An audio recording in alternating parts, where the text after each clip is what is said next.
যখন মুসাবের পা ঢেকে দেয় মুখ বের হয়ে যায়, আবার যখন মুখের দিকে টান দেয় তখন পা বের হয়ে যায়। যেই মানুষ 200 দিরহাম দিয়ে কাপড় পরতেন, তার থেকে বেশি দামি কাপড় পরে কেউ ছিল না। ইসলামের জন্য এমন ত্যাগ করেছেন, আল্লাহ নবী ঝরঝর করে বসে থেকে কাঁদছেন। মুসআব ইবনে উমাইর রাদিয়াল্লাহু তাআলা আনহু রাসূলুল্লাহ সাল্লাল্লাহু আলাইহি ওয়াসাল্লামের মক্কি যুগের এক অনন্য সাহাবী। তারিখের মধ্যে আসছে তার পিতা তাকে 200 দিরহাম দিয়ে একটা কাপড় কিনে দিতেন, তার থেকে দামি কাপড় মক্কায় কেউ পরতো না। এত সুগন্ধি ব্যবহার করতেন, রাস্তা দিয়ে গেলে জানা যেত মুসআব এই সুগন্ধি ব্যবহার করেছেন। ওই মুসআব যখন ঈমান আনলেন, আনার পরে তাকে ঘরবন্দি করে রাখা হলো। মুসআব রাদিয়াল্লাহু তাআলা এরপর একদিন পালায় হাবশায় চলে গেলেন। হাবশায় যাওয়ার পরে তার মনে হলো মুহাম্মদ মুস্তাফা সাল্লাল্লাহু আলাইহি ওয়াসাল্লামের জন্য ঈমান আনছে, আর হাবশায় পালায় থাকবো, আমার মন টিকে না। উনি আবার সাহস করে ফেরত চলে আসছেন। সাহস করে আসার পরে তার মা বলছে আবার তারে আটকাবে।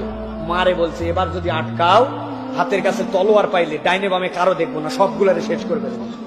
দেখছে রাগী ছেলে, অতএব মুসাবের মা তারে আটকায় নাই, কিন্তু বলছে আমাদের বাড়ির কাপড় চোপড় তুমি ব্যবহার করতে পারবে না। আল্লাহর নবীর কাছে এসে বসে আছেন, সাহাবায়ে কেরাম দেখলেন মুসাব ছেঁড়া কাপড় পরে আছেন, মুসাব রাদিয়াল্লাহু তাআলার পোশাকটা এরকম।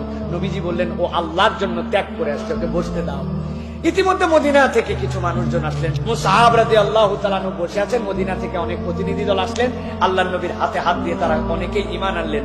নবীজি বললেন এখন একজন লোক মদিনায় পাঠাতে হবে। কাকে পাঠানো হবে? আল্লাহর নবী দেখলেন সবচেয়ে স্মার্ট, সবচেয়ে বিউটিফুল, সবচেয়ে সুন্দর কথা বলতে পারে, ইসলামের জন্য ডেডিকেটেড মানুষ, সবচেয়ে ত্যাগ করছে। মুসআব, এদের সাথে তুমি মদিনায় চলে যাও। আল্লাহর নবী সাহাবে মুসআব মদিনায় গেলেন। যাওয়ার পরে মিরাকল ঘটায় ফেললেন। মুসআব যাওয়ার পরে বড় বড় গোত্রপতি তাদের সামনে এমন ভাষায় কথা বলতেন, এমন স্মার্ট উপস্থাপনা করতেন, ওই গোত্রপতিগুলা ঈমান আনতে শুরু করলে। একটা দুটা করতে করতে আল্লাহর নবী আসার আগেই প্রায় 150 মানুষকে তিনি ঈমান এনে ফেলছেন।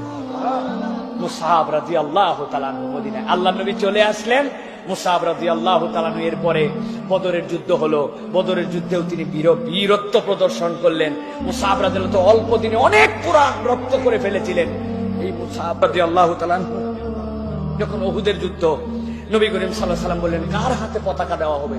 আল্লাহ নবী দেখলেন এই ছেলেটা কি যে ত্যাগ করছে ইসলামের জন্য, ইসলাম এত মানুষের ঈমান আনছে, মুসআবের হাতে ইসলামের পতাকা দিয়ে দাও। হযরত মুসআব রাদিয়াল্লাহু তাআলা উহুদের প্রান্তরে চলে গেলেন। যাওয়ার পরে বীর বিক্রমে যুদ্ধ করতেছেন। হযরত মুসআব রাদিয়াল্লাহু তাআলার হাতে যখন পতাকা ছিল, হঠাৎ করে তিনি মুসলমানদের যে সাময়িক বিপর্যয় হলো, ওই বিপর্যয়ের সময়ে তিনি দেখলেন রাসূল সাল্লাল্লাহু আলাইহি ওয়াসাল্লামের দিকে ধেয়ে যাচ্ছে। তিনি দেখলেন রাসূলকে তো মারতে দেওয়া যাবে না। উনি তখন এক হাতে পতাকা আর এক হাতে তলোয়ার দিয়ে 2 পা দিয়ে ঘোড়া আটকায় ফেললেন, হাত দিয়ে ঘোড়া ছেড়ে দিলেন, যে 2 পা আটকায়া কাফের মুশরিকদের সাথে এমন ভাবে যুদ্ধ করতে শুরু করলেন যে রাসূল সাল্লাল্লাহু আলাইহি সাল্লামকে যেন কেউ আঘাত করতে না পারে, তিনি রাসূলের ঢাল। এমন সময় ইবনুল কামিয়া বলা হয়, এই লোকটা মুসআব রাদিয়াল্লাহু তাআলা ডান হাতে খোপ দিয়ে দিল। ডান হাত যখন পড়ে গেছে মুসআব রাদিয়াল্লাহু তাআলা তখন বাম হাতে পতাকা উত্তোলন করে রাখছেন, কারণ এটা ইসলামের পতাকা, এটা তো ফেলা যাবে না। এরপরে তার বাম হাতে কোপ দিয়ে দিয়েছে। দেওয়ার পরে হযরত মুসআব রাদিয়াল্লাহু তাআলা মুখ দিয়ে আর 2 পা দিয়ে খামচায় ধরলেন পতাকা, যেই পতাকা তারপরেও যাওয়া যাবে না। এরপরে ইবনু কামিয়া একটা দূর থেকে বর্ষা মারলো, হযরত মুসআবের বুক ফুটে পিছন দিয়ে বের হয়ে গেল। যুদ্ধে ইসলামেরও বিজয় হয় নাই, আবার দেখা যাচ্ছে কাফের মুশরিকরাও বিজয় নিয়ে যেতে পারে নাই। যুদ্ধের ফলাফল এরকম হলো। আল্লাহ রাসূল সাল্লাল্লাহু আলাইহি ওয়াসাল্লামের দন্দন মোবারকের মধ্যে রক্ত, সেইটা টেনে তোলা হলো। নবীজি এরপরে সাহাবীদের খবর নিতে লাগলেন, বলে আমার মুসআব কোথায়, আমার মুসআব কোথায়? সাহাবায়ে কেরাম একদল এসে বলে ইয়া রাসূলুল্লাহ, মুসআবের উভয় হাত কাটা, কিন্তু তারপরেও সে ইসলামের পতাকা ফেলতে দেয় নাই। তার মুখ দিয়ে আর বুক দিয়ে সে ইসলামের পতাকা ধরে রাখছিল। আল্লাহ নবী বললেন কবর খোঁড়ো, মুসআবকে আমি কবরে নামাবো। আল্লাহ নবী মুসআব রাদিয়াল্লাহু তাআলাকে যখন কবরে নামালেন, আল্লাহ নবী সাল্লাল্লাহু আলাইহি ওয়াসাল্লাম বললেন মুসআবের পাটা ঢেকে দাও না। যখন মুসআবের পা ঢেকে দেয় মুখ বের হয়ে যায়, আবার যখন মুখের দিকে টান দেয় তখন পা বের হয়ে যায়। যেই মানুষ 200 দিরহাম দিয়ে কাপড় পরতেন, তার থেকে বেশি দামি কাপড় পরে কেউ ছিল না।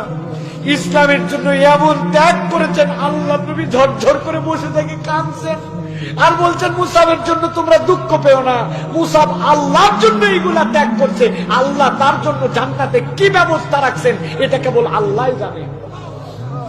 এই হচ্ছেন মুসআব ইবনে উমাইর। তিনি হচ্ছেন যুবকদের আইডল।